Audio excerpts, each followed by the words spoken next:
ధ్యానించుకుందాం. ఈరోజు ఈ ఆదివార దినమున చేరిన మీ అందరికి కూడా ప్రత్యేకమైన వందనాలు తెలియజేస్తున్నాం. కనీసం ఆదివారం రోజు అత్తనన్న ముందర రావాలా, కోడాలన్న ముందర రావాలా. ఎందుకంటే అత్త ఇంటికాడ ఉందంటే పాపం కోడాలన్న ముందు వస్తుంది, అత్త పని చేస్తుంటే కోడాలు ముందు వస్తుంది, కోడాలు పని చేస్తుంటే అత్తనన్న ముందర వస్తుంది. అత్త కోడాలు ఒకటేసారి వస్తే ఇంకా సంతోషమే. అత్త రాలే కోడాలు రాలే అంటే అది మనకు ఆశీర్వాదకరంగా ఉండదు. మీరు అనుకోవచ్చు అత్త కోడాల గురించే చెప్తాడు, మామ గురించి చెప్తలేరు అని. మామూలు తక్కువ, ఆడపోయినా మామూలు తక్కువ ఉంటారు చర్చిలలో. యా చర్చి కనుక మొగోళ్ళు తక్కువనే ఉంటారు, అంత ఆడవాళ్ళే ఉంటారు. అదేమో ఏం కథనో తెలియదు. చర్చిలో ఆడవాళ్ళ శాతమే ఎక్కువ ఉంటుంది, మొగోళ్ళ శాతం కంటే ఆడవాళ్ళే ఎక్కువ ఉంటారు. మొగోళ్ళంతా ఆడిపోతారేమో. ఒక ఆయన మన దగ్గరకు వచ్చినప్పుడల్లా అంటాడు, ఆడిపోయినారబ్బా మీ మొగోళ్ళల్లా అని. అంటే ఎక్కడ పోయింటారంటే పనులలో ఉంటారు పాపం. మన జీవితంలో ఎప్పుడు ఉండే పనులే ఇవి. మనకి ఎప్పుడు రెస్ట్ దొరుకుతుంది తెలుసా? ఎప్పుడు రెస్ట్ దొరికితే మనకి ఇంట్లో నుంచి తీసుకొచ్చి బయట పండ పెట్టినప్పుడు రెస్ట్ దొరుకుతుంది. ఇంట్లో నుంచి ఎప్పుడు తీసుకొచ్చి పండ పెడతారు బయట? వద్దంటే కూడా ఇంట్లో నుంచి తెచ్చి బయట పెడతారు. అరే ఉండేది ఒక గంట ఇంట్లో అంటే కూడా పెట్టారు, అప్పుడు తెచ్చి అలా పెడతారు. ఉడుకులాడుకుంటా మంచం వేసి దుప్పటేసి తీసుకొచ్చి పెడతారు బయట. అప్పుడే రెస్ట్, అంతవరకు రెస్ట్ ఉండదు. కానీ దేవుని సన్నిధిలో గడపడం చాలా సంతోషం. అది తెలిసిన వాళ్ళు, ఆ రుచి ఎరిగిన వారు దాన్ని ఎప్పుడు కూడా మర్చిపోరు. ఈరోజు మనము దేవుని దాసులు, దైవజనులు, పెద్దలు, సీనియర్ సంఘ సేవకులు చెప్పేటప్పుడు ఒక మాట చెప్పాడు. మన కన్నులు, మన ముఖము ఎక్కడ ఉంది, ఎక్కడ చూస్తుంది అని. మన కన్నులు మన ముఖము సరిగా చూసినప్పుడే సరైన దారిలో మలుగుతాం. అందుకే మీరు బాగా గమనిస్తే గుర్రానికి కళ్ళకు గంతలు పెట్టింటారు. అంటే గుర్రము పరిగెత్తుతున్నప్పుడు గుర్రానికి సైడ్కి ఇట్లా పెట్టింటారు. ఎందుకంటే గుర్రము అటు ఇటు చూడకూడదు, అది చక్కగా పరిగెత్తాలి. యుద్ధానికి పోయే గుర్రాలకు కూడా కట్టింటారు, ఎందుకంటే యుద్ధం మీదనే దాని కళ్ళు ఉండాలి అని. మనుషులకు కూడా అట్లా గంతలు ఉంటే బాగుంటాయి. మనుషులకు మనకు గంతలు ఉండవు. మనకి ఎట్లా బుద్ధి పుడితే అట్లా కళ్ళు తిప్పుతాం. అదే వచ్చింది పాపం. దావీదు కూడా ఈరోజు మనము దావీదు కుమారుడైనటువంటి అబ్షాలోము గురించి నేర్చుకుంటున్నాం. దావీదు కుమారుడైన అబ్షాలోము. దావీదు కుమారుడైన అబ్షాలోము గురించి తెలుసుకునే ముందు తండ్రి అయిన దావీదు గురించి కొంచెం నేర్చుకుందాం. దావీదు రాజుగా ఉన్నాడు, ఇజ్రాయేలీలను పరిపాలన చేసే రాజుగా ఉండే ఆయన ఒకరోజు ఆయన కన్నులు సరైన రీతిలో పోలేదు. ఆయన కన్నులు ఎక్కడ పోయినాయి చూడండి. 2వ సమూయేలు 11వ అధ్యాయము 2వ వచనాన్ని చదువుకుందాం. ఒకానొక దినమున ప్రొద్దు గుంకు వేళ దావీదు పడక మీద నుండి లేచి, ప్రొద్దు గుంకిన వేళ దావీదు పడక మీద నుండి లేచి. ప్రొద్దు పొడిచినప్పుడు కాదు, ప్రొద్దు గుంకిన వేళ అంటే ఎప్పుడు? సాయంకాలం. కొంతమందికి మధ్యాహ్నం పడుకొని సాయంత్రం లేసే అలవాటు ఉంటుంది. ఈయన కూడా లేయడమే, నిద్ర లేచిన వెంటనే పడక మీద నుండి లేచి రాజనగరి మిద్దె మీద నడుచుచు, రాజనగరి మిద్దె మీద నడుస్తూ ఉన్నాడు. పడుకొని లేస్తేనే అయ్యకి మిద్దె మీదకి ఎందుకు పోవాలనిపించిందో ఏమో పాపం. లేచి ఎక్కడ పోయినాడు? మిద్దె పైకి పోయి నడుచుచు చూచుచుండగా స్నానము చేయి ఒక స్త్రీ కనబడెను. ఆయన మిద్దె మీద నడుస్తూ చూసినప్పుడు స్నానము చేసే ఒక స్త్రీ ఆయన కళ్ళకు కనబడింది. ఆనాటి కాలంలో చాలా చిన్న ఏమంటారు టెంట్లు వేసుకునేవాళ్ళు. అంటే ఇల్లు కట్టుకోవడానికి కూడా స్తోమత లేనటువంటి పేదవాళ్ళు చాలా మంది ఉండేవాళ్ళు. ఎవరో ఒకరు ధనవంతులు మాత్రమే మిద్దె కట్టుకొని బాగా లగ్జరీ లైఫ్ బతికేవాళ్ళు. ఆ యొక్క మిద్దెని దగ్గర చిన్న ఒక పాక వేసుకుని ఆ పాకలో స్నానము చేస్తున్నటువంటి ఒక స్త్రీ ఆయన కళ్ళకు కనబడింది. చాలా చోట్ల పల్లెల్లో చూస్తే పాపము స్నానము చేసేటువంటి ఆ స్నానపు గదులు కూడా సరిగా ఉండవు. కొంతమంది బట్ట మాత్రమే వేసుకొని పైన పాక ఉంటే ఉంటది, లేకపోతే లేదు. వాళ్ళ యొక్క కాలంలో ఉండేది. ఆ కాలంలో కూడా రాజు దావీదు లేచి సాయంకాలమున మిద్దె మీద నుండి తిరుగుచూ ఉండగా స్నానము చేయి ఒక స్త్రీ కనబడెను. ఆమె బహు సౌందర్యవంతులు అయి ఉండుట చూచి దావీదు దాని సమాచారము తెలుసుకొనుటకై ఒక దూతను పంపెను. ఆమెను చూసినప్పుడు ఆమె యొక్క సౌందర్యాన్ని చూసి ఆమె ఎవరు అని కనుకొని ఆమె యొక్క వివరాలు తెలుసుకోవడానికి ఒక దూతను పంపించినాడు. అతడు వచ్చి ఆమె ఏలీయాము కుమార్తెయు హిత్తీయుడగు ఉరియాకు భార్య అయిన బెత్షెబా అని తెలియచేయగా, ఆమె బెత్షెబా ఉరియా భార్య అయిన బెత్షెబా అని తెలియచేయగా ఆమెను పిలువనంపించి ఏం చేసినాడు? ఆమెను తన భర్తను చంపించి యుద్ధములకు పంపించి ఈ ఉరియా బెత్షెబా భార్య భర్త అయినటువంటి ఉరియాను యుద్ధానికి పంపించి ఉరియాను చంపించి ఆయన సొంతం చేసుకున్నాడు ఈమెని. ఆయన కన్నులు ఎప్పుడైతే పరాయి స్త్రీ మీదికి వెళ్ళినాయో అప్పుడు ఆయన ఏం చేసినాడు? ఆమెతో పాపము చేసిన వాడుగా ఉన్నాడు. పాపము ప్రతి మనిషిని కూడా పట్టుకుంటది. పాపము ప్రతి మనిషికి కీడు చేస్తుంది కానీ మేలు చేయదు. ఈయన కళ్ళు ఎవరి మీద పోయినాయి? స్నానము చేసే ఒక స్త్రీని చూసినాయి. ఒకవేళ ఆయన పొరపాటున చూసినా కూడా ఆ మనసులో అది ఉంచుకొనకుండా ఉండింటే బాగుండు. చూసి ఏం చేసినాడు? ఆమె సౌందర్యవతిగా ఉండుట చూసి ఆమె గురించి విషయాలు కనుక్కొని ఆమె భర్తను యుద్ధమునకు పంపించి యుద్ధములో ముందు పెట్టి ఆ యొక్క బెత్షెబా భర్తను చంపించి ఇతడు ఏం చేసినాడు? ఆమెని పెళ్లి చేసుకొని ఆమెతో సహజీవనం చేసినట్టుగా చూస్తున్నాం. ఇతడు చేసిన ఈ పాపము వలన దావీదుకు ఏం కలిగినావంటే ఎక్కడ చూసినా కూడా యుద్ధాలే మొదలైనాయి. దేవుని ఆజ్ఞను అతిక్రమించినాడు.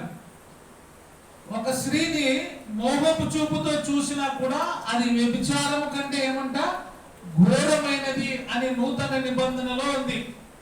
అక్కడ ఏమైందంటే దేవుని యొక్క పాత నిబంధనలో ఆజ్ఞలో ఒకటి ఏముందంటే వ్యభిచరించకూడదు అని వ్రాయబడింది.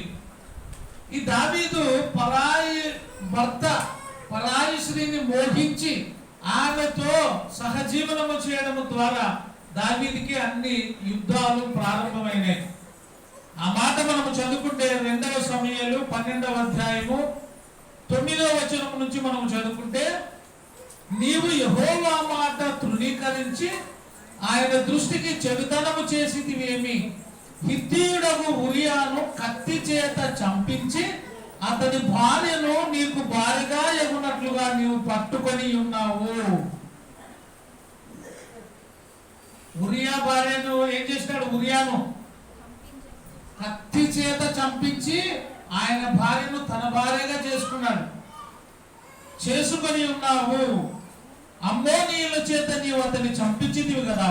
నీవు నన్ను లక్ష్యము చేయక హిత్తీయుడగు ఉరియా భార్యను నీ భార్యకు తీసుకొని నందున నీ ఇంటి వారికి సదాకాలము యుద్ధములు కలుగును. నీవు చేసిన ఈ తప్పుడు పని వలన నీ ఇంటికి ఏం కలుగుతాయి? యుద్ధాలు కలుగుతాయి. దావీదు అప్పటి వరకు ప్రశాంతంగా నిమ్మలంగా ఉండేటువంటి దావీదు యొక్క జీవితంలో ఈ ఉరియా భార్య విషయంలో ఆమెను పరాయి స్త్రీని తన భార్యగా చేసుకోవడం ద్వారా ఆయనకి ఏం కలిగినవి? యుద్ధాలు మొదలైనాయి. ఆ యుద్ధము ఎక్కడి నుండో కాదు, నీ ఇంటి నుండే ప్రారంభమవుతుంది. మనకు శత్రువులు బయట ఉంటే ఏం భయంలే. శత్రువులు బయట ఉంటే ఎదుర్కోవచ్చు. శత్రువులు మన ఇంట్లోనే ఉన్నారనుకోండి, చాలా కష్టం. అది నీ భార్యనే నీకు శత్రువుగా ఉందనుకోండి, ఎంత కష్టమో. కష్టమా కదా? నీ భార్యనే నీకు శత్రువు అయితే ఇంట్లో నీళ్లు కూడా తాగి పడుకోలేము, ఎప్పుడు చంపుతుందో అని. చాలా మంది భార్యలు భర్తని చంపిన వాళ్ళు లేరా? భర్తలు భార్యను చంపిన వాళ్ళు లేరా? పేపర్లో చూస్తే అవే వస్తున్నాయి. భార్యను చంపిన భర్త, భర్తను చంపిన కిలాడి భార్య అని ఇస్తాడు. ఇంట్లోనే శత్రువులు ఉంటే ఇంకా చాలా ప్రమాదం. ఒకవేళ నీ కడుపున పుట్టిన నీ కొడుకో, నీ భావనో, నీ అల్లుడో, నీ భార్య, నీ భర్త నీకు శత్రువు అయితే చాలా ప్రమాదం. దావీదు కూడా శత్రుత్వం అనేది ఇంటి నుండి మొదలైంది. అది కూడా తన కడుపున పెట్టినటువంటి కుమారుడైనటువంటి అబ్షాలోము ద్వారా ఈ యొక్క శత్రుత్వము ప్రారంభమైంది. ఇక్కడ చూడండి ఏం చెప్తున్నాడో, నీకు నీ ఇంటి వారికి సదాకాలము యుద్ధము కలుగును, నా మాట ఆలకించుము. యెహోవానగు నేను సెలవిచ్చినదేమనగా, నీ ఇంటి వారి మూలముగానే నీకు అపాయము పుట్టింతును. నీవు చూచుచుండగా నీ భార్యలను తీసి నీ చేరువ వారికి అప్పగించేదా. నీవు పరాయి భార్యతో నీవు చేరాని పాపము చేసినావు కాబట్టి నీవు రహస్యంగా పాపము చేసినావు. అయితే బహిరంగముగానే నీ భార్యలను నేను వేరే వాళ్ళకి అప్పగిస్తా. ఎంత భయమైన మాట కదా ఇది. నేను బహిరంగముగానే నీకు అప్పగిస్తా. పగటి యందు వాడు వారితో శయనించును. నీవు ఈ కార్యము రహస్యముగా చేసితివి కానీ ఇశ్రాయేలీయులందరూ చూచుచుండగా పగటి యందే నేను దానిని చేయించున. నేను పగటి యందే నేను చేపిస్తా. నీవు ఉరియా భార్యను రహస్యముగా నీవు ఆమెను అనుభవించినావు, కానీ నీకు తెలిసి నీ భార్యలందరినీ కూడా వేరే వానికి నేను అప్పగిస్తా. పగటి యందే ఇది జరుగుతుంది అని చెప్పినాడు.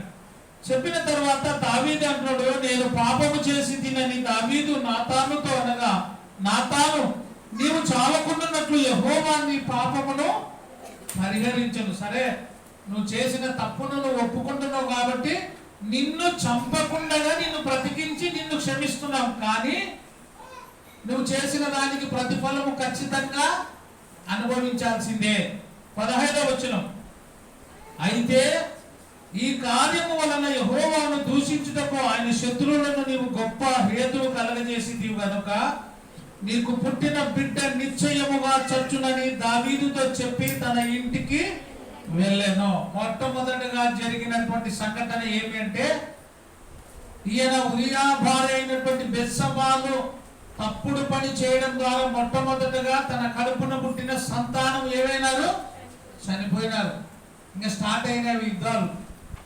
ఒక్క పాపము ఏం చేస్తుంది, ఆ పాపము ఇంకొక పాపము, ఆ పాపానికి ఇంకొక పాపము, ఇట్లా అన్ని కూడా ఒక పాపాన్ని కప్పిపుచ్చడానికి మరికొన్ని పాపాలు చేయాల్సి వస్తుంది.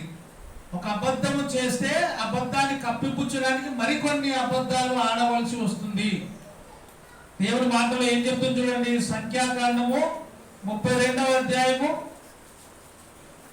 23వ వచనము చదువుకున్నట్లయితే, మీ పాపము మిమ్మును పట్టుకొనును, మీ పాపము మిమ్మును పట్టుకుంటది.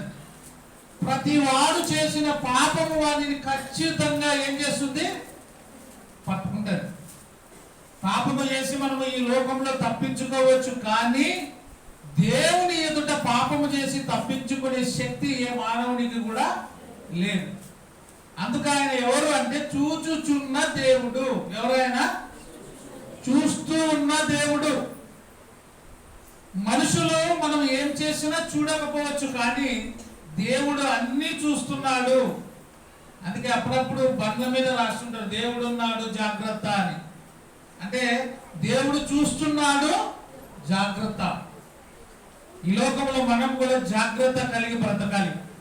మనం ఈ లోకంలో ముందుకు పోతున్నప్పుడు అనేకమైన పాపాలు మన కళ్ళ ముందు తిరుగుతూ ఉంటాయి.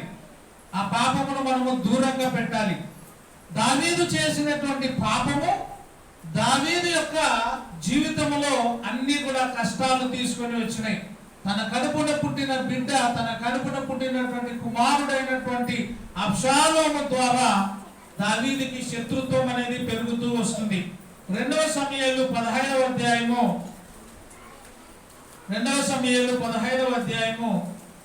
5వ వచనాన్ని మనం చదువుకున్నట్లయితే, అంతకు పూర్వం మనం నేర్చుకుంటే దావీదు కుమారుడు అంటే అబ్షాలోము మధ్యలో విభేదములు వచ్చినప్పుడు దావీదు దెబ్బకి అబ్షాలోము పారిపోయినాడు, తన కుమారుడు పారిపోయినాడు. మరలా దావీదు అబ్షాలోము అయిన తన కుమారుని చూడాలనుకుని మధ్యవర్తిని పంపించి తన కుమారుని తెప్పించుకొని ఇద్దరు ఒకటైపోయినారు. ఇద్దరు ఒకటైన తర్వాత అబ్షాలోములకి మనసులో ఏం కలిగిందంటే, నేను కూడా రాజుని కావాలి. మా నాన్న ఒక్కడే రాజు కాదు, నేను కూడా రాజుని కావాలి. మా నాన్న చేస్తున్న రాజ్యము కంటే నేను ఎక్కువగా పరిపాలన చేయాలి అనే ఆలోచన అబ్షాలోముకి కలిగింది. అబ్షాలోముకి ఆ ఆలోచన వచ్చినప్పుడు అబ్షాలోము ఏం చేస్తున్నారు చూడండి, 5వ వచనం. మరియు తనకు నమస్కారము చేయుటకై ఎవడైనను తన దాపునకు వచ్చినప్పుడు చూడండి, రాజు కొడుకు కనబడితే రాజుకి నమస్కారం చేసినట్టుగానే రాజు కొడుకు కూడా ఏం చేస్తారు? చేస్తారా చేయరా? నమస్కారం చేయాల్సిందే. ప్రధానమంత్రి ఉన్నాడు అనుకోండి, ప్రధానమంత్రి కొడుకు కనబడితే ప్రధానమంత్రి కొడుకుకి నమస్కారం చేయాలి. పాస్టర్ ఉంటే పాస్టర్ భార్య కూడా ఏం చేస్తారు? వందనాలు చెప్తారు. సర్పంచ్ ఉంటే సర్పంచ్ భార్యకి నమస్కారం చెప్పాల్సిందే, కొడుకు కూడా నమస్కారం చెప్పాలి. అబ్షాలోముకి ఎవరైనా కనబడి నమస్కారము చేస్తే తన దాపునకు వచ్చినప్పుడు అతడు తన చేయి చాపి అతని పట్టుకొని ముద్దు పెట్టుకొనుచు వచ్చాను. ఏం చేస్తున్నాడంట? వచ్చిన వాళ్ళనల్లా ఎవరైనా నమస్కారం చేసి ఆయన దాపుకు వస్తే చేయి పట్టుకొని ముద్దు పెట్టేవాడు. ముద్దులతోనే దగ్గర చేసుకున్నాడు. కనపడినోళ్ళల్లో ముద్దు పెట్టుకున్నాడు. ఎవరు? అబ్షాలోము. తన దాపునకు వచ్చిన వారిని అందరినీ పట్టుకొని అతని చేయి చాపి అతని పట్టుకొని ఏం చేస్తున్నాడు? ముద్దు పెట్టుకొని వచ్చాను. ఎవరిని పట్టుకొని? నమస్కారం చేయడానికి వచ్చిన వాళ్ళ చేయి పట్టుకొని ఆయన చేయి చాపి వాళ్ళ చేయి పట్టుకొని ఆ చేయికి ఏం పెట్టేవాడు? ముద్దు పెట్టేవాడు. ముద్దు పెట్టుచూ వచ్చేవాడు. తీర్పునందుటకై రాజు వద్దకు వచ్చిన ఇశ్రాయేలీయులందరికీ ఈ ప్రకారము చేసి, ఆ ప్రకారము ఇశ్రాయేలీయులందరినీ ఏం చేసుకుంటూ వచ్చినాడు? అరే వీళ్ళ నాయన దావీదు ఒక్కసారి కూడా ముద్దు పెట్టాలి, అన్నిసార్లు నమస్కారం పెడితే అబ్షాలోము ఏం చేస్తున్నాడు? వచ్చిన వాళ్ళకంతా ముద్దులు పెడుతున్నాడు. ఎంత మంచోడు అబ్షాలోము అని జనాలంతా కూడా అబ్షాలోము వైపు మళ్ళినారు. తండ్రి అయిన దావీదు వైపు కాకుండా ఎవరి వైపు మళ్ళినారు? అబ్షాలోము వైపు మళ్ళినారు. ఎంత మళ్ళినారు? ఎందుకు? ప్రేమ ఎందుకు? ముద్దు పెట్టుకున్నందుకు. ఎవరిని? నమస్కారం పెట్టిన వాళ్ళ ముద్దు పెట్టుకున్నాడు. మంచిదే కదా. వాళ్ళ ఆయన ఎప్పుడైనా ముద్దు పెట్టినాడా? వాళ్ళ ఆయన కఠినంగా ఉన్నాడేమో, భయపడి దూరంగా పోయేవాళ్ళేమో వాళ్ళ ఆయన దావీదును చూసినప్పుడు. కానీ అబ్షాలోము మాత్రము మంచిగా ముద్దు పెట్టుకొని అందరినీ ఇశ్రాయేలీయులందరినీ తన వైపు తిప్పుకున్నాడు.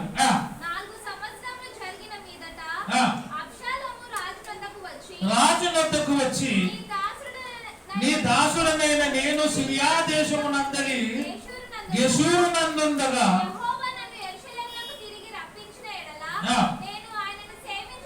నేను ఆయనను సేవించునని మొక్కుకొంటిని కనుక నేను హెబ్రోనునకు పోయి నేను మొక్కుకున్నాను. ఎక్కడ పోవాలని? హెబ్రోను, యెరూషలేముకు పోవాలని మొక్కుకున్నాను. ఆయన నువ్వు సెలవిస్తే నేను యెరూషలేముకి పోయేస్తా అని తండ్రితో సెలవు తీసుకొని కుమారుడు మొక్కుకున్న మొక్కు కోసమై యెరూషలేమునకు బయలుదేరి వెళ్ళిపోతున్నాడు. సుఖముగా పొమ్మని సెలవిచ్చాను గనుక అతడు లేచి హెబ్రోనునకు పోయెను. అబ్షాలోము తన వైపు చేర్చుకున్నాడు కదా ఇశ్రాయేలీయులందరూ కూడా. ఎట్లా చేర్చుకున్నాడు? మనకైతే అప్పుడు ఎలక్షన్లు వస్తే ఉగ్గాని బజ్జికే అందరం పోతాం. ఉగ్గాని బజ్జి. ఇప్పుడు ఉగ్గాని బజ్జి లేదు. ఎలక్షన్ అంటే ఏం కావాలా? నాకేమి నీకేమి, ఎంత ఇస్తావు అంత మారిపోయింది. ఇప్పుడు ఏమంటా స్టంట్ ట్రంట్ మారిపోయింది. అప్పుడు ఏముందిరా అంటే ఉగ్గాని బజ్జి తినడం పోటేయడం. ఇక్కడ ఉగ్గాని బజ్జి కూడా పెట్టలే అబ్షాలోము. ఏం చేసినాడు? చాలా గొప్పడు. కేవలం వచ్చిన చేతులు ముద్దులు పెట్టుకున్నాడు, దగ్గర తీసుకున్నాడు. తీసుకొని ఏమంటాడు? నేను యెరూషలేము పోయేటప్పుడు మీరు బాకానాదం ఊదండి మా నాయన ఎదురుగా. ఎందుకంటే అందరూ అబ్షాలోముకి వెళ్ళి ఉన్నారు అని మా నాయన తెలుసుకోవాలా. అందరూ కూడా ఎవరి వైపు ఉన్నారు? అబ్షాలోముకి వెళ్ళి ఉన్నారు అని మా నాయన తెలుసుకోవాలి దావీదు. కాబట్టి మీరు బూర ఊదండి. అబ్షాలోము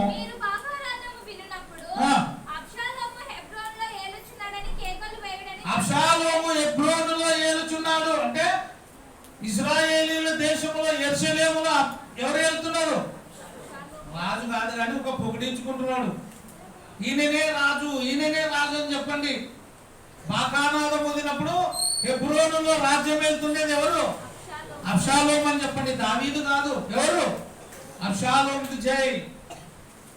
మీరు గమనిస్తారో లేదో, తండ్రి రాజ్యం చేస్తున్నప్పుడు పొరపాటున కొడుకుకి జై అంటే కూడా తండ్రికి మంటలేస్తుంది.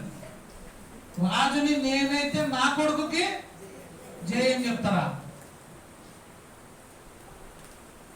ఇప్పుడు ఉదాహరణకి చంద్రబాబు మన సీఎం ఉన్నాడు.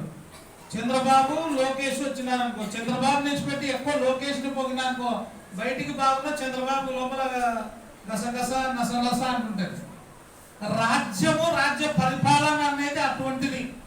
రాజ్యము కోసం తండ్రిని చంపేశారు, రాజ్యం కోసం కుమారుని కూడా చంపేసేటువంటి అధికార కాంక్ష అటువంటిది. ఇక్కడ మీరందరూ కూడా ఏమనాలా? హెబ్రోనులో అబ్షాలోము రాజ్యము ఏలుచున్నాడని, కేకలు వేయుడని చెప్పుటకై ఇశ్రాయేలీల గోత్రములన్నిటి యొద్దకు వేగుల వారిని పంపాను. అంటే కొంతమందిని పంపించినాడు. మీరందరూ కూడా అట్లా అర్సాలజుడు. ఎక్కడ? యెరూషలేములో రాజ్యం ఏలుతుండేది ఎవరు? అబ్షాలోము అని చెప్పాలని వేగుల వారిని పంపించెను.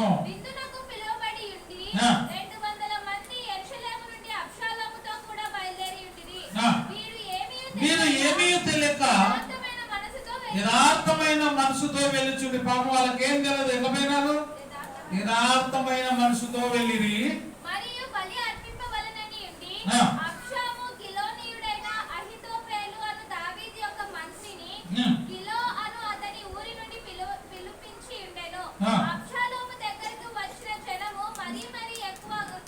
అబ్షాలోము దగ్గరికి వచ్చిన జనము మరీ ఎక్కువ చేత కుట్ర బహుబలమాయను. కుట్ర ఏమైంది? బాగా బలంగా అయిపోయింది కుట్ర. ఎట్లయినా కూడా దావీదుని రాజ్యం నుంచి దింపాల అనే కుట్ర బాగా ఎక్కువైంది. తండ్రిని దించి కొడుకు ఎక్కాల. ఇది ఎవరిలో వచ్చింది కుట్ర? జనాలలో కాదు, కొడుకులోనే వచ్చేసింది.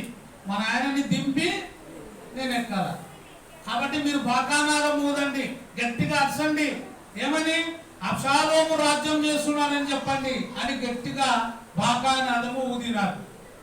ఈ విధంగా తండ్రి కొడుకుల మధ్య ఏమైంది? ఒక అగాధం అనేది ఏర్పడింది. కానీ అబ్షాలోము ఎటువంటి వాడు అంటే చూడడానికి బాగా బహు సౌందర్యము గలవాడు. అందుకేనేమో ఆయన ముద్దు పెట్టినప్పుడు ఆడోళ్ళు మొగోళ్ళు ఆయనకి వెళ్ళిపోయినారు. ఎటువంటి వాడంట? బహు సౌందర్యం గలవాడు.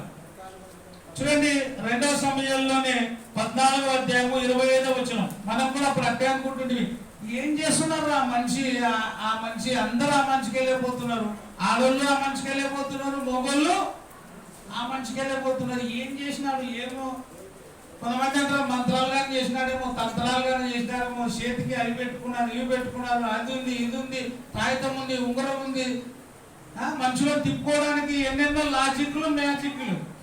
కానీ అబ్షాలోము ఎట్లుండో చూడండి. ఇశ్రాయేలీలందరిలో ఎంతమందిలా? ఇశ్రాయేలీలందరిలో అబ్షాలోము అంత సౌందర్యము గలవాడు ఒక్కడును లేడు. ఇశ్రాయేలీలందరిలో అబ్షాలోము అంత సౌందర్యం గలవాడు ఒక్కరు లేరు. నాకు తెలిసి రవి అంత సౌందర్యం గలవారు ఎవరు లేరు. ఎందుకంటే పరమగీతలు చెప్పినట్టుగా అతని కన్నులు, అతని నొక్కులు ఎట్టునంట? సంధ్యారాగము చూపట్టుచు సూర్యునంత స్వచ్ఛము గలదై యూహిత సైన్య సమ భీకర రూపిణి అగు ఈమె ఎవరు అంటే ఆమె ఎవరు? షూలమితి. నీ ప్రియుని విశేషమేమి? నీ ప్రియుడు ఎంత అందంగా ఉన్నాడు అంటే ఆమె కూడా అంటుంది, నా ప్రియుడు ధవలవర్ణుడు, రత్నవర్ణుడు, 10,000 మందిలో ఉన్నా నేను నా ప్రియుని గుర్తించగలను అంటుంది ఆమె. ఇక్కడ కూడా అబ్షాలోము ఎంత సౌందర్యవంతుడు అంటే చూడండి, అబ్షాలోము అంత సౌందర్యము గలవాడు ఒక్కడు కూడా లేడు. ఎక్కడి నుంచి? అరికాలు మొదలుకొని తల వరకు ఏ లోపము అతని యందు లేకపోయాను. ఏ లోపము లేదంట. మనకైతే కాలు చక్కగా ఉంటే ముక్కు సొట్టగా ఉంటుంది, ముక్కు సొట్టగా ఉంటే వాళ్ళన్నా చక్కగా ఉండదు. యాదో ఒకటి లోపం. అందుకే పెళ్లి చూపులు అప్పుడు ఎవరికన్నా పెళ్లి చూపులకు పోతే లేయమ్మా కొంచెం నర్సు నీళ్ళు లేపో అంటే నీళ్లు తెచ్చి ఇస్తే దగ్గరకు వచ్చినప్పుడు ఇట్లా చూసేదాలంట మొక్కాన్ని. ఏమన్నా తొలి ఉందా, ముక్కు ఏమన్నా బాగలేదా, కళ్ళు ఏమన్నా దగ్గరకు వచ్చి నిలబడతాయి కదా నీళ్లు తెస్తే. నడిచేటప్పుడు కాళ్ళు చూసుకోవాలంట, కుండుతుందా ఏమన్నా గెంటుతుందా అని. నర్సు వేయడము రావడము. తర్వాత ఏం పేరు నీ పేరు, ఓసారి పాట పాడు అనేది నత్తుందా ఏమన్నా అని. ఓసారి వచ్చి పెళ్లి చూపులో పోయినారంట, మొన్ననే నాకు రాసారి చెప్పా. చూసినారంటే బాగుంది అన్నారంట, పప్పన్నం తిన్నారంట, అన్ని తిన్నారు. తిన్న తర్వాత నర్సమ్మ అంటున్నారంట. ఆడేమో ఊక చూసి వచ్చినారు. ఇంటికి వచ్చినాక పప్పన్నం తిన్నాక నర్సు అంటే నడుస్తుంటే చాలా విచిత్రంగా నడుస్తుందంట.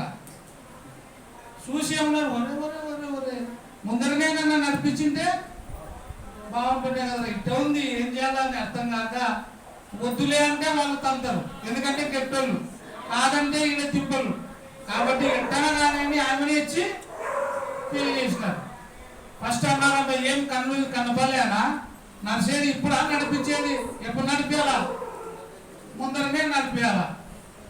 కాబట్టి ఈయన గురించి ఏముంది, అబ్షాలోమంత సౌందర్యం గలవాడు ఒక్కడు కూడా లేడు, అరికాలు మొదలుకొని తల వరకు ఏ లోపమును అతని యందు లేకపోయేను. తన తల వెంట్రుకలు భారముగా ఉన్నందున సంవత్సరం అతడు దానిని కత్తిరించుచూ వచ్చెను. కత్తిరించినప్పుడల్లా వాటి ఎత్తు రాజు తూనికను బట్టి 200 తులములు అంత ఎంట్రకలు ఉండే. బాగా సౌందర్యంగా ఉన్నాడు, చూస్తేనే హ్యాండ్సమ్ గా కనపడుతున్నాడు రాజు. కాబట్టి జనులందరూ కూడా అబ్షాలోము వెంట పోయినారు, తండ్రి వెంట తగ్గించిపోయినారు. తండ్రి వెంట నమ్మకమైన వాళ్ళు మాత్రమే మిగిలిపోయినారు. అప్పుడు ఆ కుట్ర దినదినము బలపడింది. అందులో ఈ కుట్రలో ఒక పనికిమాల వాడు చేరినాడు, అబ్షాలోము స్నేహితుడు. వారి పేరు ఏమంటే అహీతోపేలు. ఏం పేరు? అహీతోపేలు అనేవాడు బహు దుర్మార్గుడు, దుర్మార్గమైన ఆలోచనలు చెప్పేతోడు వీడు. అటువంటి వాడిని ఎంట పెట్టుకొని వచ్చినాడు. ఆ కుట్ర బహుగా ఎక్కువగా అవుతూ వచ్చింది. అబ్షాలోము ఏమో సౌందర్యంగానే ఉన్నాడు కానీ ఏం లేదు, మంచి గుణం లేదు అతనిలో, అంతా చెడు గుణమే. ఒక సామెత ఉంది, మేడి పండు చూడ మేలిమై ఉందా, పొట్ట విప్పి చూడ పురుగులు. వాని కడుపంతా పురుగులే, అబ్షాలోము కడుపంతా పురుగులే. చూడడానికి అందంగా ఉన్నాడు. అందుకే బైబిల్లో ఏమంటది, సామెతలు 31వ అధ్యాయంలో, అందము మోసకరము, సౌందర్యము వ్యర్థము, యెహోవా యందు భయభక్తులు కలిగిన స్త్రీ కొనియాడబడుతుంది. అబ్షాలోముకి అందము సౌందర్యం ఉంది కానీ భయము లేదు, భక్తి లేదు, తండ్రి అంటే ప్రేమ లేదు. అతని మనసంతా ఏం నిండింది, రాజుని కావాలి, రాజా కావాలి అనే ఆశతో తండ్రిని శత్రువుగా మార్చుకున్నాడు, తండ్రిని శత్రువుగా భావిస్తున్నాడు. చూడండి, ఎఫెసీయులకు రాసిన పత్రిక 6వ అధ్యాయంలో ఏం చెప్తుంది, నీ తల్లిని నీ తండ్రిని సన్మానించుము.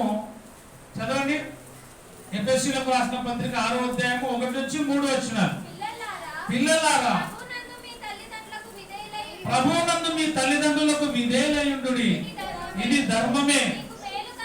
నీకు మేలు కలుగునట్లు నీ తండ్రిని నీ తల్లిని సన్మానించుము, అప్పుడు నీవు భూమి మీద. అబ్షాలోముకు దీర్ఘాయుష్ము రాలే, అబ్షాలోము తండ్రిని సన్మానించలే. తండ్రి యొక్క ఉపపత్నులను ఏం చేసినాడు, అతని వ్యభిచారం చేసినాడు. తండ్రి ఉపపత్నులతో, తండ్రి భార్యలతో ఇద్దరు వ్యభిచారం చేసినాడు. కాబట్టి అతని ఆయుష్ మధ్యలోనే అయిపోయింది, మధ్యలోనే ముగించబడినాడు, మధ్యలోనే చనిపోయినాడు అబ్షాలోము. అందుకే నీ తల్లిని నీ తండ్రిని నీవు సన్మానించు అని చెప్తే అబ్షాలోము సన్మానించడం లేదు, అంత కుట్రతో నిండి ఉన్నాడు. 2వ సమూయేలు 16వ అధ్యాయము 20వ వచనం నుంచి చదువుకుందాం.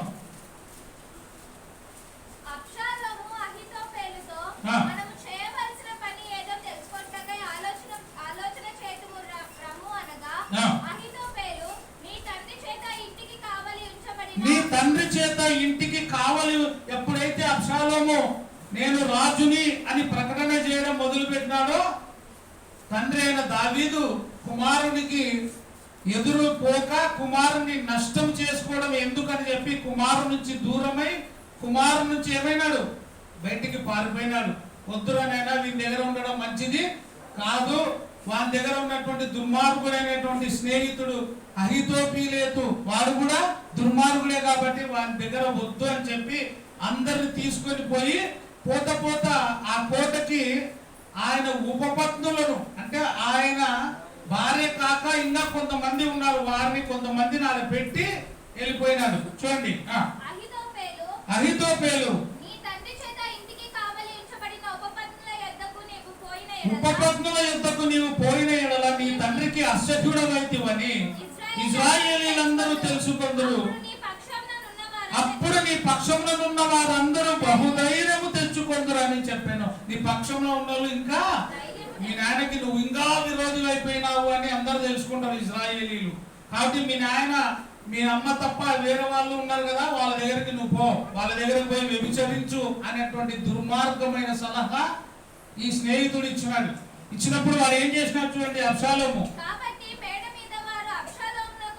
మేడ మీద అబ్షాలోమునకు గుడారము వేయగా ఇశ్రాయేలీలందరికీ తెలియనట్లుగా అతడు తన తండ్రి ఉపపత్నులను కూడెను. అంటే కాపలిగా ఉంచి వెళ్ళినటువంటి ఆ ఉపపత్నులను ఈ అబ్షాలోము ఏం చేసినాడు, బలవంతముగా వారిని కూడెను అని రాయబడింది. అంటే ఇంత దుర్మార్గమైన పనికి లోనుగా తీసుకొని లోకుగా చేసి అబ్షాలోము ఏమైనాడు, పాపాన్ని కొని తెచ్చుకున్నాడు. మనం చదువుతుంది 2వ సంఖ్యాకాండం 32:23లో మీ పాపము మిమ్మును పట్టుకొనును. అబ్షాలోము పాపం చేస్తున్నాడు. ఇప్పుడు అబ్షాలోము తండ్రి ఉపపత్నులను కూడుతూ ఉన్నాడు. ఎందుకు? వాళ్ళ నాన్నకి ఇంకా మనసు గాయపరిచి వాళ్ళ నాయన రాజ్యాన్ని ఆక్రమించాలనేటువంటి దురాలోచన కలిగిన వాడుగా ఉన్నాడు.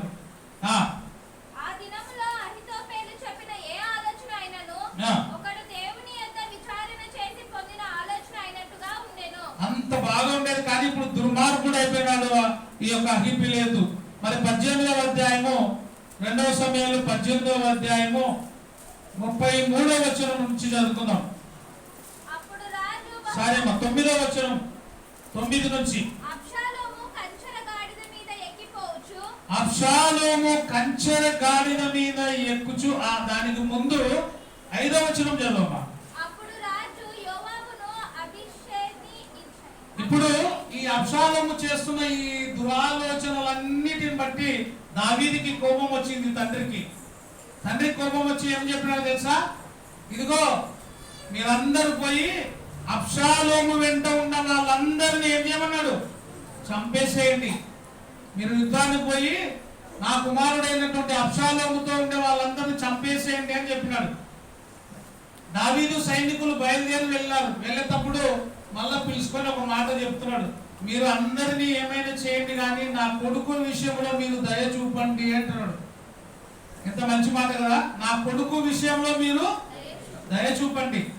ఆ కొడుకు అంత దుర్మార్గమైన పని చేసిన దావీదు యొక్క ఉపపత్నులను కూడినా అంటే అబ్షాలోముకి ఏం కావాలా, చిన్నమ్మలు అవుతారు. చిన్నమ్మలతో వ్యభిచరించినాడు అబ్షాలోము. ఇప్పుడు ఈ కాలం కూడా వాయు వరుస లేనటువంటి దినాలు అయిపోయినాయి. తమ్ముడు అక్క అన్న చెల్లెలు అనేటువంటి వరుసలు లేకుండా దుర్మార్గులుగా దుష్టులుగా అయిపోతున్నారు. ఎవరిని పడితే ఎవరిని చెడిపేటువంటి కంచెర గాడిదలుగా తయారైపోతున్నారు. ఈ అబ్షాలోము కూడా ఇంత పనికిమాలిన ఘాతుకానికి కూడినాడు. ఇవన్నీ జీర్ణించుకోలేనటువంటి దావీదు ఏం చెప్తాడంటే అబ్షాలోము వెంట ఉండే సైన్యాన్ని చంపేసేయండి. నా నిమిత్తమై యవనుడైన అబ్షాలోమునకు దయచూపుడని ఆజ్ఞించెను. మీరు నా కుమారుడైన అబ్షాలోము విషయమై దయ చూపండి. వాళ్ళు ఏమనొద్దండి. వాళ్ళని చంపితేనన్నా వీడు జ్ఞానం తెచ్చుకుంటాడేమో, బుద్ధి తెచ్చుకుంటాడేమో. ఎందుకంటే వెనకాల సైన్యమును చూసి ఏం చేస్తున్నాడు, విర్రవీగుతున్నాడు. రాజు ఎప్పుడు విర్రవీగుతాడు? సైన్యం ఉంటేనే, బలం ఉంటేనే. ఒక అధికారి వార్డులో ఒక నాయకుడు విర్రవీగాలంటే వెనుకల జనాలు ఉంటేనే, 10 మంది ఉంటే విర్రవీగుతాడు. ఒక్కడు ఉంటే ఏం చేయలేడు. 100 మంది ఉంటే 100 మంది ఉంటే బలమా, 1000 మంది అనుకుంటే బలమా? 1000 మంది ఉంటే ఇంకా పైకి పోతాం. అబ్షాలోము కూడా అదే విధంగా గర్వపడుతున్నాడు కాబట్టి ఏమంటాడు, మీరు నా కుమారుని విషయంలో దయ చూపండి, దయచూపమని ఆజ్ఞాపించను. జనులందరూ వినుచుండగా రాజు అబ్షాలోమును గూర్చి అధిపతులందరికీ ఆజ్ఞ ఇచ్చెను. అధిపతులందరికీ, ఇదిగో మీరు యుద్ధానికి వెళ్ళి సైన్యాన్ని చంపండి, కానీ నా కుమారుడు అబ్షాలోమును మాత్రం మీరేమి చేయదండి, దయచేసి దయ చూపండి అని చెప్పి యుద్ధానికి పంపించినాడు. పంపించినప్పుడు కర్మగాలక ఎవరు ఏమనకపోయినా ఈయన కర్మ, వీని పాపం వీని పట్టుకునేది. ఏం జరిగింది చూడండి, 9వ వచనం. అబ్షాలోము రాజు దేని మీద పోవాలా? రాజు కదా, ఇప్పుడు నేను రాజునని ప్రకటన చేసుకుంటున్నాడు కదా, ఏమిటి మీద పోవాలా? ఈయనకి రాజలక్షణాలు లేవు, గాడిద ఎక్కినాడు. ఏమెక్కినాడు? గాడిద మీద వచ్చి నేను రాజుని అంటే ఏమంటారు? ఇంకేం తిక్కబట్టింది అంటారు. అబ్షాలోము మామూలు గాడిద కాదు, ఇది ఆ గాడిద, కంచెర గాడిద మీద ఎక్కిపోవచ్చు దావీదు సేవకులకు ఎదురాయను. దావీదు సేవకులకు ఎదురాయను. దావీదు ఎవరినైతే పంపించినాడో, దావీదు చంపమని పంపించిన వాళ్ళకి అబ్షాలోము ఎదురైనాడు. దేని మీద? కంచెర గాడిద మీద ఎదురాయను. ఆ కంచెర గాడిద ఒక గొప్ప మస్తకి వృక్షము యొక్క చిక్కు కొమ్మల కిందికి పోయింది. ఆ కొమ్మ ఒక మహావృక్షం యొక్క కిందికి పోయిన చిక్కు కొమ్మల కిందికి పోగా అతని తల చెట్టుకు తగులుకొనినందున అతడు ఎత్తబడి ఆకాశమునకు భూమికి మధ్యలో వేలాడుచుండగా. ఎట్లా ఏలాడుతున్నాడు? ఎందుకు ఏలాడుతున్నాడు? ఈ రవి నేను ఏలాడుతామా? పోతే మాకేం ఎంటుకలు ఉండేవా? వేలాడాలంటే ఏం చేయాలా? ఎంటుకలు చుట్టుకున్నాయి కొమ్మలకి. అబ్షాలోముకి ఏముండే? బహు సౌందర్యవంతులు. అతని వెంట్రుకలు చాలా పొడువుగా ఉన్నాయి. ఆ వెంట్రుకలు కొమ్మలకి చిక్కుకున్నాయి. గాడిద మీద పోతాడు కదా, కొమ్మల కింద వెంట్రుకలు కొమ్మలకి చిక్కుకొనగా అతడు ఆకాశమునకు భూమికి మధ్యలో ఏమైనాడు? వేలాడుచున్నాడు. అతని కింద గాడిద మసంగపోయింది. అంటే ఒక రకంగా చూస్తే ఉరేసుకున్నట్ట. ఉరేసుకున్న వాళ్ళు తాడేసుకుంటారు కొందికి, ఈయన ఎంట్రుకలే ఈయనకి ఉరేసినాయి. అవునా కదా? ఆ గాడిద కింద నుంచి ఉరి వేసుకుంటారు కూడా ఏం చేస్తారు? స్టూల్ ఎక్కుతారు, పైన వేసుకుంటారు, స్టూల్ దాంతే అయిపోయా. మేమేమైనా వేసుకున్నామా? మాకు తెలుస్తుందా? మేము సింబల్లో చూపిస్తారు కదా. ఇప్పుడు కింద గాడిద ఏమైంది? సాగిపోయాను. ఒకడు దానిని చూచి వచ్చి, అదో అబ్షాలోము మస్తకి వృక్షము కింద ఏమైనాడు? వేలాడుచున్నాడు, అది నేను చూసినానని యోవాబుతో చెప్పగా, యోవాబు నీవు చూచి ఇంటివే, వాడిని కింద తొక్కకూడదా? చూసి ఊకొచ్చి నాకు చెప్తున్నావు, వాడిని కొట్టి కింద పడేయకూడదా? నీవు అతని చంపిన 10 తులముల వెండి, ఒక నడికట్టు నీకు ఇచ్చి ఉందునని తనకు సమాచారము చెప్పిన వానితో అన్నాడు. ఒరేయ్, వాని కిందికి దొబ్బి పాడేసింటే నీకు ఏమేమి ఇస్తాడు? 10 తులముల వెండి, ఒక నడికట్టును నీకు ఇచ్చిందునని తన సమాచారం చెప్పిన వానితో నేను. అందుకు వాడు ఎవరునైనా అబ్షాలోమును ఎవడునో ముట్టకుండా జాగ్రత్త పడునని రాజు నీకును అభిషేకిని ఇత్తయికిని ఆజ్ఞ ఇచ్చుచుండగా నేను వింటి. అబ్బా, నా కొడుకుని ఏం చేయదని దావీదు చెప్పుతుండగా నేను విన్నాను. నువ్వు పోయి చంపమంటే నేను చంపుతాను, వద్దబ్బా నేను చంపను. వీడు కూడా ఎంత కృతజ్ఞత కలిగినోడు కదా. ఏమన్నాడు? వాడిని చంపి వస్తే నీకు వెండి, తర్వాత 10 తులముల వెండి, ఒక నడికట్టు నీకు ఇస్తా కదా అంటే ఆయన ఏమన్నాడు? రాజు నా కొడుకుని ఏం చేయదని చెప్పుచుండగా నేను వింటిని, కాబట్టి నేను అంత చేయనబ్బా, రాజు కొడుకుని నేను చంపను అని చెప్తున్నాడు. ఎన్ని తులాలంట? 10 తులాలు ఇస్తాను నాయన. 1000 తులాలు ఇచ్చినా రాజు కొడుకుని నేను, ఎందుకంటే రాజు పాపము అందరి ఎదుట ప్రాధేయపడి చెప్పినాడు, నా కొడుకుని ఏమి చంపొద్దని చెప్పినాడు కాబట్టి నేను ఆ పని చేయను అన్నాడు. మోసము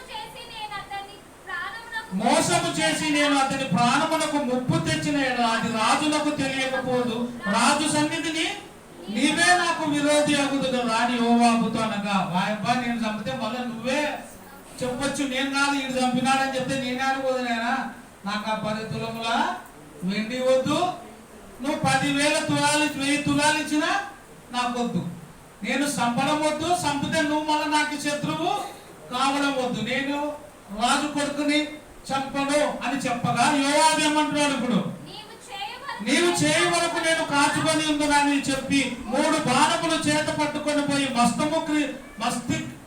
మస్తకి వృక్షమును వేలాడుచు ఇంకను ప్రాణముతోనున్న అబ్షాలోము యొక్క గుండెకు గురి పెట్టి తన ఆయుధములను మోయేవారు 10 మంది చుట్టుకొని ఉండగా అబ్షాలోమును కొట్టి చంపెను.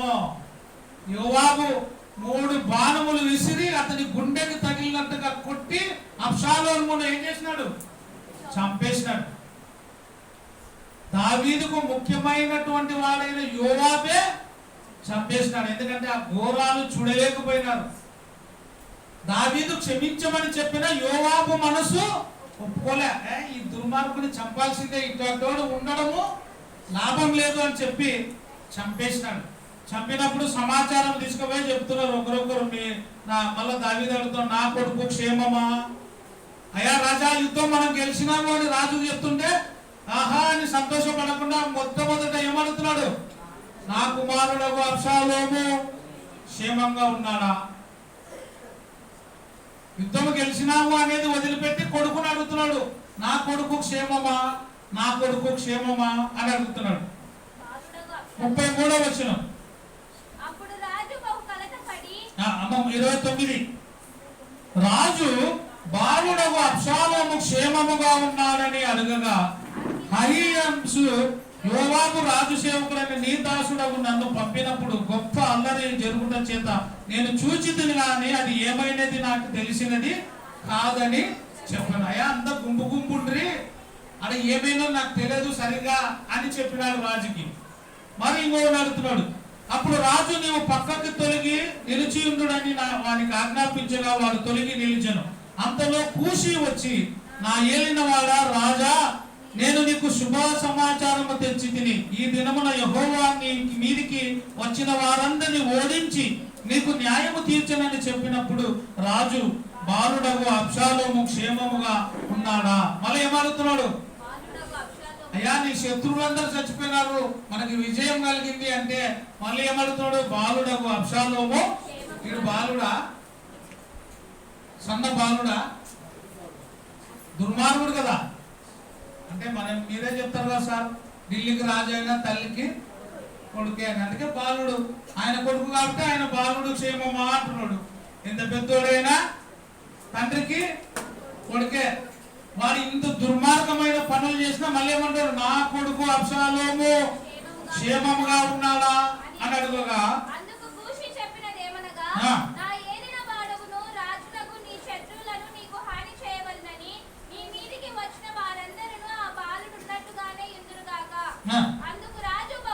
అప్పుడు అర్థమైంది రాజుకి. అప్పుడు రాజు బహు కలతపడి గుమ్మముకు పైగానున్న గదికి ఎక్కిపోయి ఏడ్చుచు సంచరించుచు, అయ్యో నా కుమారుడా, నా కుమారుడా నువ్వు చావనుకోండి కదా, నా కుమారుడా అబ్షాలోమా, నా కుమారుడా అని కేకలు వేయచ్చు, అయ్యో నా కుమారుడా నీకు బదులుగా నేను చనిపోయిన ఎడల ఎంత బాగుండు నాయన అని ఏడుస్తున్నాడు.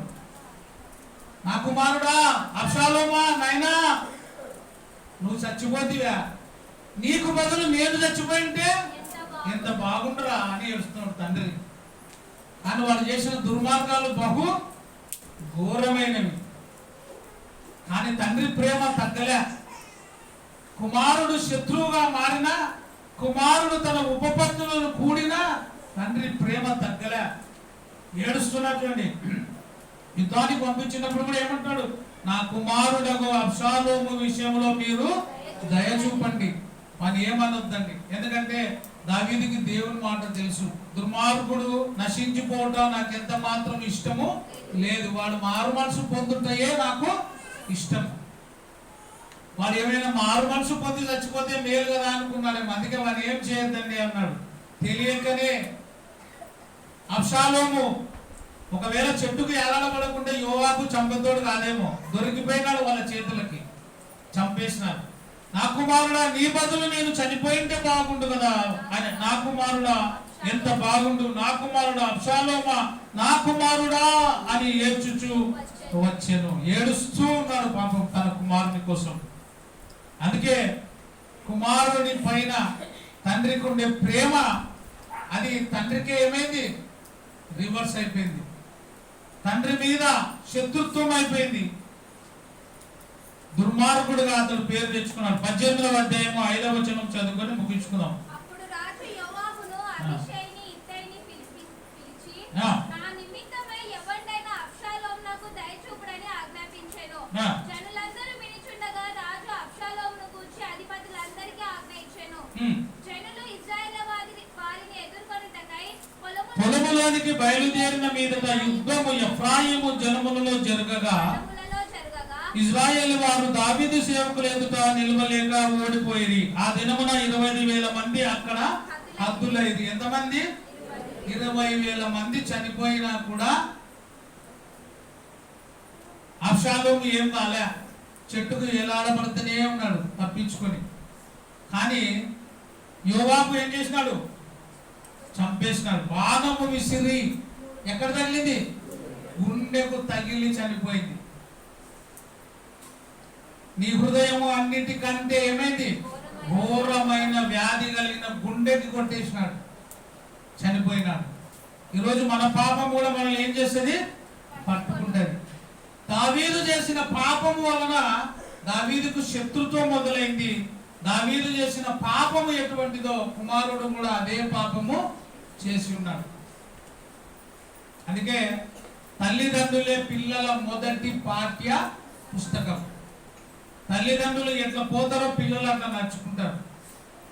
దావీదు అదొక్క విషయంలో తప్పు చేసినాడు తప్ప మిగతా విషయంలో దావీదు దేవునికి ఎటువంటి వాడు, దావీదు దేవునికి హృదయానుసారుడు, దేవునికి ఇష్టమైన వాడు. కాబట్టి మన పాపం మనల్ని పట్టుకుంటది. మరొకసారి చదువుకుందాం. సంఖ్యాకాండము 32వ అధ్యాయం 23వ వచనంలో చిన్న భాగం ఉంటది. మీ పాపము మిమ్మును పట్టుకొనును అని తెలుసుకొనుడి. పాపం మిమ్మల్ని ఏం చేస్తుంది, అది నిన్ను వదలదు, నన్ను వదలదు. కాబట్టి పాపము చేయకుండా క్రీస్తు యేసులో ఉండి క్రీస్తు యేసు మనసు కలిగి ఒకవేళ మనం ఇప్పటికి కూడా పాపము చేసిన వారుగా ఉంటే దేవుని ఎదుటకు వచ్చి ఒప్పుకోనాలి. పాపము తీసివేసే శక్తి ఎవరికి ఉంది, యేసు రక్తము ప్రతి పాపమును కడిగివేయును. కాబట్టి యేసు రక్తం ద్వారా కడగబడి నూతన జన్మ పొందాలి.